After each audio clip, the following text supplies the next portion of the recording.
Bonjour à tous. Le jeudi 17 octobre 2024, la une du Parisien Seine-Saint-Denis titrait « L'été en enfer d'un élu musulman ». Je vais vous lire l'article dans son intégralité avant d'en faire mon analyse. Sevran, soupçonné de radicalisation par le ministère de l'Intérieur, Sullivan Jous a fait l'objet, en marge des Jeux Olympiques, d'une assignation à résidence de 3 mois et d'une visite domiciliaire. Il a saisi la justice. Ex-sportif de haut niveau, Sullivan Jous aurait bien pris part à la liesse populaire qui a entouré les Jeux Olympiques et Paralympiques de Paris 2024. Il n'en a pas eu le droit. Durant près de 3 mois, le conseil municipal d'opposition à Sevran a été assigné à résidence dans cette ville de Seine-Saint-Denis. Sa seule sortie consistait à aller pointer tous les matins au commissariat d'Aulnay-sous-Bois. À cette mesure individuelle de contrôle administratif et de surveillance, une MICAS dans le jargon, s'est ajouté le 24 juillet un événement que le jeune quadragénaire et sa famille n'oublieront jamais. À 6 h du matin, les policiers défoncent la porte d'entrée de l'appartement avec un bélier, relate-t-il. Je me lève, j'ouvre brusquement la porte du salon, je me retrouve nez à nez avec un fusil d'assaut. Si Sullivan Jous a vécu un tel été, c'est qu'il serait, selon l'administration, un individu radicalisé doublé d'un conseiller municipal causant de nombreux troubles à l'ordre public. Converti à l'islam en 2007 et connu pour sa pratique rigoriste salafiste de la religion, il aurait aussi entretenu des relations régulières avec de nombreux individus proches de la mouvance islamiste radicale, voire pro-djihadiste. C'est du moins ce qu'affirme le ministère de l'Intérieur pour motiver son assignation à résidence.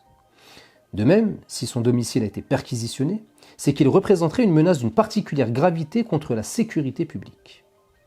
Connu localement pour ses vidéos très critiques du maire de Sevran, Stéphane Blanchet, d'hiver gauche, Sullivan Jous serait-il un terroriste ?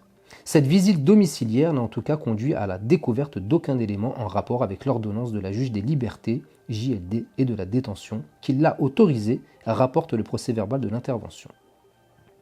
Quelques jours plus tôt, juste avant les JO, le ministre de l'Intérieur de l'époque recensait 155 MICAS. Celle-ci visait, selon Gérald Darmanin, des personnes considérées comme très dangereuses ou potentiellement pouvant passer à l'acte. Sullivan Jous serait l'un des seuls élus à en faire partie. L'intéressé s'est aussi vu reprocher le profil salafiste de son plus proche collaborateur et les liens supposés de ce dernier avec la mosquée des radars fermée en 2016. Le lieu a été surnommé la mosquée Daesh en raison du départ d'une dizaine de fidèles vers la zone irako-syrienne il y a une dizaine d'années. Sullivan Jous certifie pourtant que son acolyte n'a jamais été musulman. Tous deux se seraient par ailleurs fait passer pour des journalistes afin d'entrer à l'Élysée pour dénoncer les discriminations au sein de la RATP. Sullivan Jous en rit presque, c'est faux et notre combat concernait la SNCF. Jamais ils ne se sont fait passer pour des journalistes, confirme Stéphane Guettignon qui avait accompagné le duo. Perplexe face aux inexactitudes figurant dans la MICAS, l'ancien maire de Sevran se dit assez surpris par les accusations portées. Entamée le 28 juin, l'assignation à résidence de Sullivan Jous, qui devait durer 3 mois, a pris fin dès la mi-septembre. Le quadragénaire entend désormais répliquer à ce qu'il compare à du terrorisme administratif. Je n'ai jamais été condamné, je n'ai jamais fait une minute de garde à vue et je deviens, du jour au lendemain, une menace pour l'ordre public, ironise-t-il. J'ai respecté la MICAS à la lettre et les policiers cagoulés ont braqué ma femme et mes enfants. On s'en est pris à ma famille parce que je suis musulman. Je ne peux pas laisser passer ça. Sullivan Jous, qui avait porté plainte contre X dès le 28 juin pour dénonciation calomnieuse, annonce avoir saisi, faute de réponse, un juge d'instruction début octobre. Le sujet s'est aussi invité à la dernière séance du Conseil. Philippe Geffroy, d'hiver droite, a interpellé Stéphane Blanchet à propos de la mesure administrative de leurs collègues. Car au-delà des motifs religieux, celle-ci a été motivée notamment par une tentative d'intrusion dans l'hôtel de ville en octobre 2021. Ces faits ont eu lieu, confirmait Stéphane Blanchet par téléphone ce lundi. On a été obligé de fermer la mairie car le personnel se sentait en insécurité. L'édile insiste sur le fait que l'incident n'a rien à voir avec l'assignation à résidence de son opposant. Une MICAS ne peut pas être l'affaire d'un maire, ajoute-t-il. Je n'en avais même pas connaissance. À sa demande, Stéphane Blanchet a été reçu par Jacques Witkowski, préfet de la Seine-Saint-Denis. Il m'a dit ne pas avoir eu connaissance que la porte de M. Jous avait été défoncée à coups de bélier, rapporte-t-il. Sollicité pour connaître les raisons qui ont justifié cette opération de police, la préfecture de Seine-Saint-Denis nous a renvoyés vers la préfecture de police de Paris, qui nous a orientés à son tour vers le parquet de Bobigny. Les arguments ayant motivé la décision du JLD reposent sur des éléments classifiés issus du renseignement, nous oppose ce dernier, tout en précisant que toutes les MICAS ne donnent pas lieu à une visite domiciliaire. Premièrement, je tiens à remercier le journaliste qui a eu le courage et l'audace de faire un article sur cette situation plus que délicate, car certains sujets peuvent parfois faire entrave au déroulement de carrière d'un professionnel de l'information. Néanmoins, un certain nombre d'informations capitales n'ont pas été citées dans cet article, ce qui laisse, d'après mon analyse et celle de nos équipes, un sentiment plutôt mitigé auprès du lecteur. Je vais donc le compléter avec certains éléments et vous livrer mon sentiment sur les interventions des personnes interrogées à mon sujet.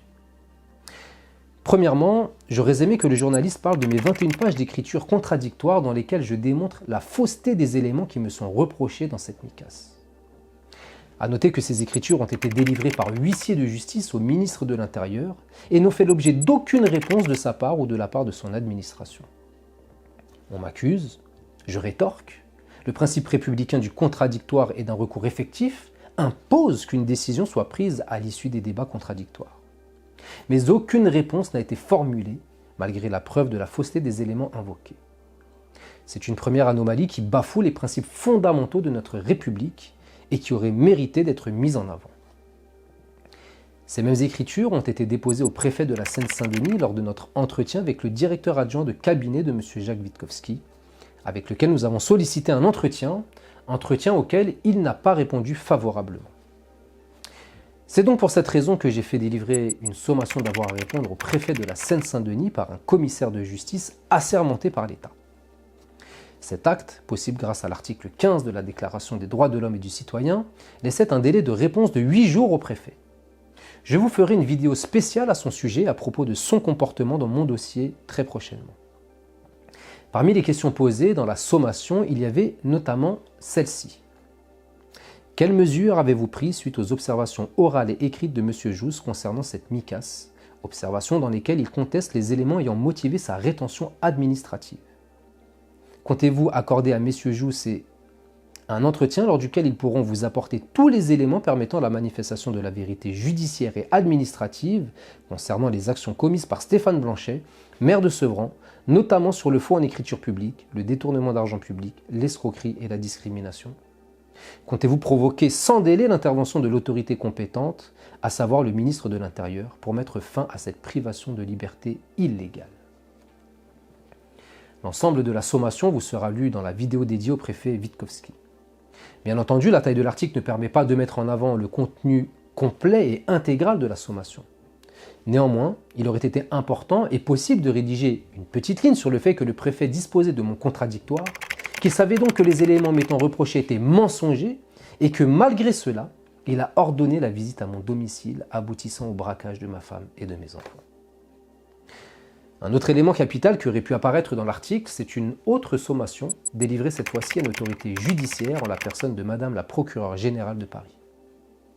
Elle non plus n'a pas daigné répondre aux questions qui lui ont été posées, comme notamment si M. Jousset avait été entendu, le parquet de Bobigny aurait pu prendre connaissance de tous les éléments à leur disposition. Le procureur de la République aurait ainsi pu rétablir la vérité concernant les éléments reprochés à M. Jousset et éviter la mise en application de cette MICAS. Pourquoi cela n'a-t-il pas été fait?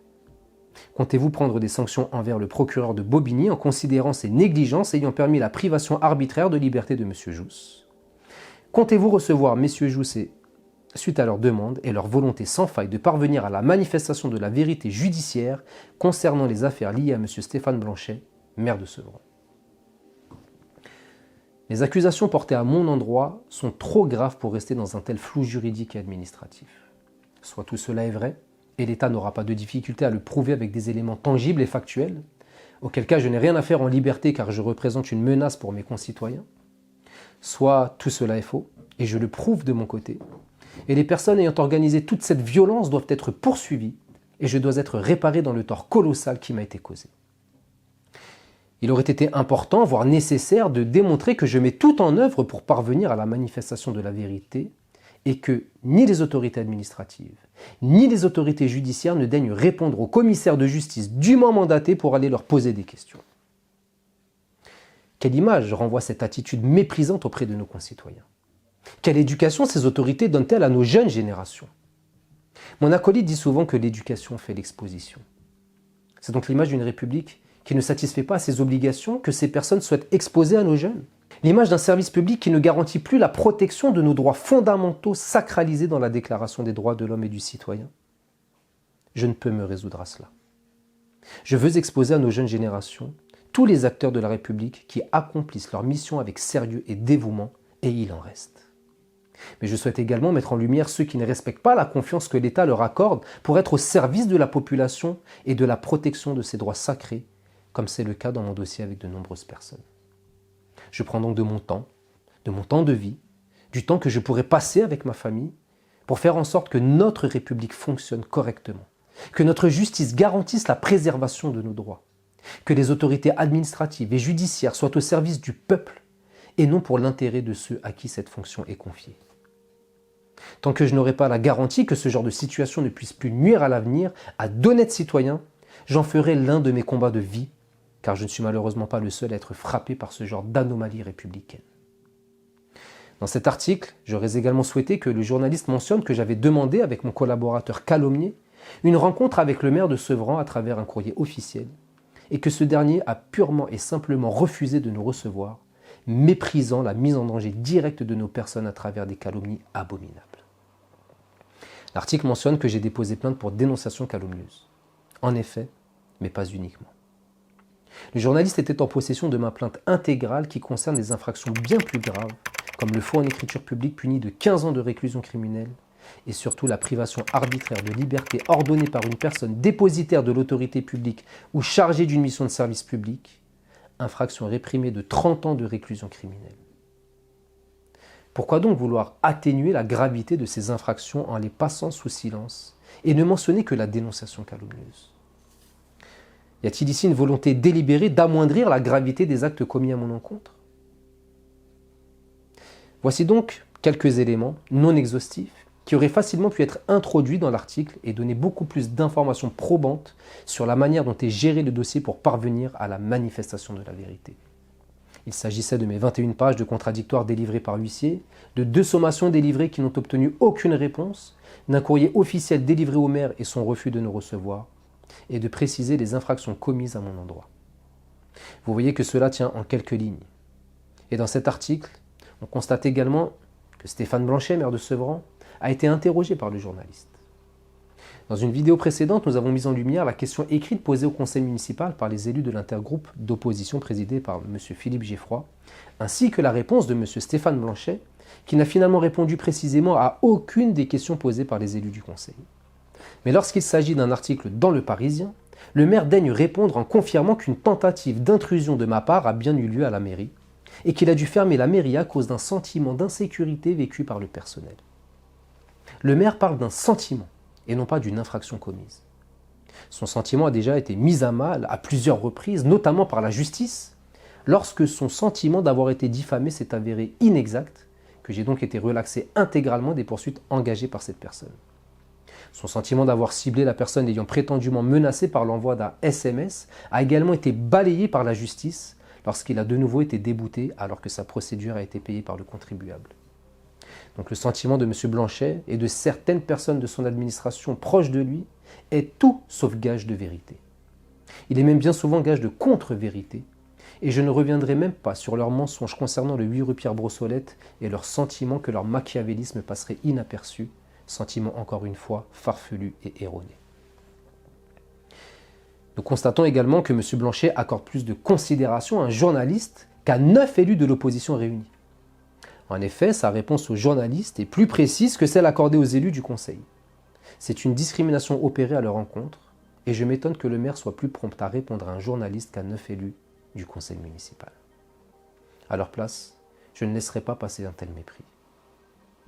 Ensuite, M. Blanchet ose dire que cet incident n'a rien à voir avec l'amicas. Mais quelle audace! Il prétend d'un côté n'être au courant de rien, et d'un autre affirme que cet incident n'a rien à voir avec la privation arbitraire de ma liberté. Il se moque définitivement du monde, ce M. Blanchet. Reprenons juste un paragraphe du document administratif officiel qui m'a été remis pour me signifier ma micas. Le 12 octobre 2021, l'intéressé et son acolyte ont tenté à nouveau de pénétrer dans l'enceinte de la mairie de Sevran, dont l'accès leur avait été refusé, pour s'expliquer avec le maire au sujet d'un article de presse qui mentionnait sa condamnation pour diffamation à l'encontre du maire, et ont proféré des menaces de mort à l'encontre d'un cadre de la mairie.